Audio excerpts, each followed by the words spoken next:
I'm about to start day 2 of my 3-day trip to Chicago, my 4-day trip to New York. The first day went really great, 600 miles. I never thought that I would make it so easily. I'm not much of a driver, and it really wasn't all that bad. I'm getting a little bit of a late start today, but I expect it will go well, even better than yesterday. And there's something interesting about this trip that for the past few years I've had a feeling that I knew where I was supposed to go, like what was coming up next. And this winter I don't know where I'm supposed to be. I don't get that feeling. And this trip is right on the threshold of feeling like I know what's going on and not having any idea what's coming up. And so now I'm pushing it as I go, pushing right up to the boundary of the unknown. And it's kind of scary, but it's also kind of exciting. And I feel like I've leveled up a little bit in having taken that step to face the unknown and going forward into it. And I've really just been in a really great mood ever since I got started on the trip yesterday. So I'm hoping that will continue, and we're going to see. See you later. So it's day 3, just the beginning of day 3. I just recently woke up. I'm here in an awesome little inn in Carthage, Missouri. I've traveled about 1,250 miles so far, and on my way here yesterday, something came up. Before I started on my trip, I already mentioned how I don't know what's coming next. It felt like there's this unknown that's connected with this trip, and one of my friends who's very insightful kind of gave me kind of a spooky warning about how I should be careful on the trip as well. It kind of looked like he was looking into the future and may have seen at least the possibility for some kind of dangerous event or something like that. And I got a voicemail message while I was driving yesterday that from another friend who said that she was just really worried, that she had a bad feeling about the whole thing. And it's kind of strange to me that there's all this concern about me in particular taking this big car trip, because right after I got the voicemail message, I pulled off into the last rest stop in Oklahoma. The last rest stop in Oklahoma, and directly across from me, in the other lane, the lane going west, is an accident where a car is flipped over, and I was sitting there in the picnic area watching this tow truck flip this car back over and tow it away. And meanwhile, I don't know if you can see this, I have a spare key attached to my shoe. It's right here, in case I lock myself out of my car, right? So here's everyone being concerned about me being safe on the road, and I'm taking breaks. I've got, everything I can do to be really safe and just really plan everything, and everyone's concerned about me. And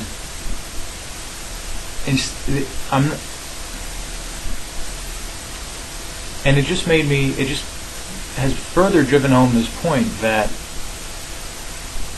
we don't know when we're going to die. We don't know what our last day on this earth is going to be. And how do we want to live our lives? Do we really want to plan for the future that much? Do we really want to think that sometime in the future we're going to find happiness and be able to do and say all of the things that we plan to do on this earth? I don't think death and the possibility of death at any moment is a bad thing at any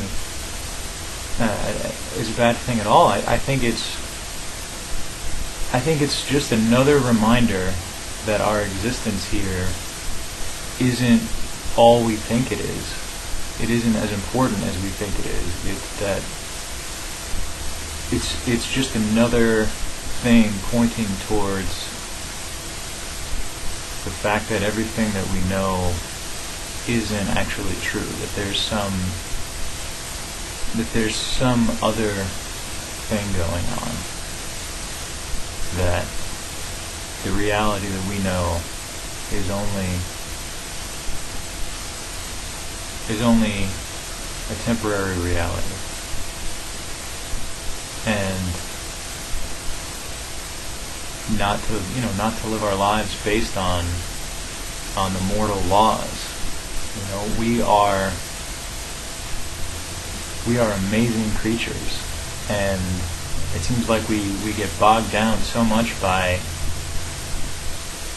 just the rules that we think exist in the world, and there's no justice, there's no fairness, there's none of that stuff.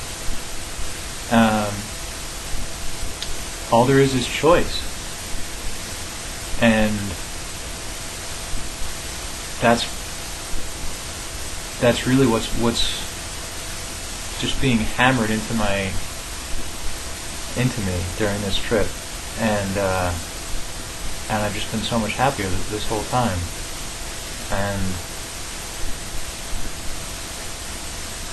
if there are skeptics, if there are people that don't understand what I'm talking about, that are watching this, know that when you're ready, you will be aware in a situation where you have a choice. You can choose to do what you've always done, or you can choose to approach things a different way. You can choose to get angry about something, or you can choose to just smile and shrug it off and bless the person as you leave. Because every time we meet another person, it's just an amazing experience, even if they're the nastiest person we've ever, even if they act the nastiest that we've ever seen. You will recognize that you have a choice. And I think that's what it's all about, is choice. So I'm going to get started. I got another 577 miles to go today to get to Chicago, where I'm going to be staying for a couple days. So I'm going to get back on the road. I was going to break up the Chicago to Ithaca trip into 2 days, and then wound up just doing the whole thing in one day. I was driving for about, 13 hours or something like that. All totaled, I drove 2,665 miles to get from Tempe, Arizona to Ithaca, New York, and little detour along the way. I learned a lot about living in the moment, about relying on intuition, that it's okay to call your friends or stop to ask for directions. not that ever happened, more than 2 or 3 times.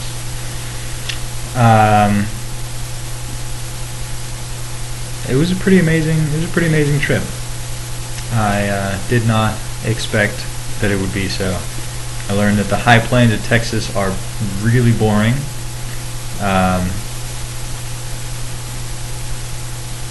That I'm not missing much by not spending a lot of time in a lot of those middle states there, and that nothing looks quite like the place where you grew up. The scenery is just very familiar, and I want to thank a few people. I'd like to thank Barbara for being my navigator, Christine for loaning me her iPod, without which I would have gone insane, Kristen for putting me up in Chicago, letting me take a break for a little bit in between all that driving, and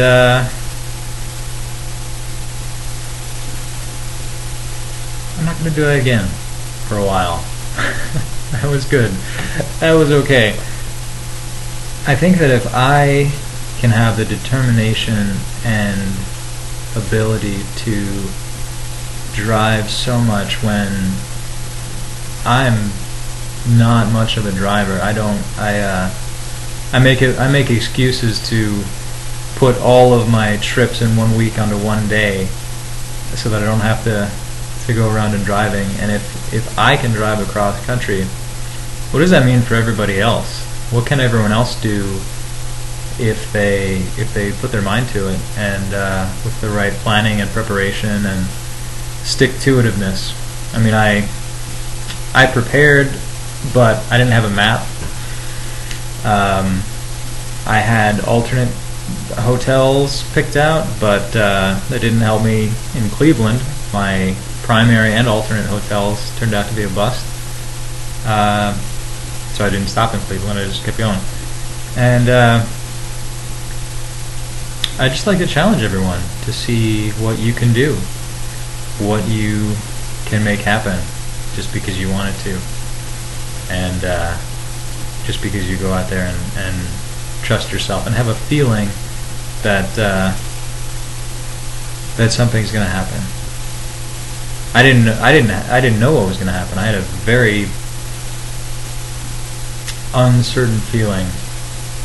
As I said before, bunch of ominous statements from a few friends, and not having a feeling of what was coming next was kind of an ominous feeling that I had. And despite that, I'm here, safe and sound. So there you go. I think the biggest thing that is really being drilled into me this whole year of 2010 is it's okay to fail, even if that means that you wind up a bloody mess on the side of the road. That might be exactly where you need to be. Luckily that didn't happen, because now I get to talk to you guys and do more stuff. So be well.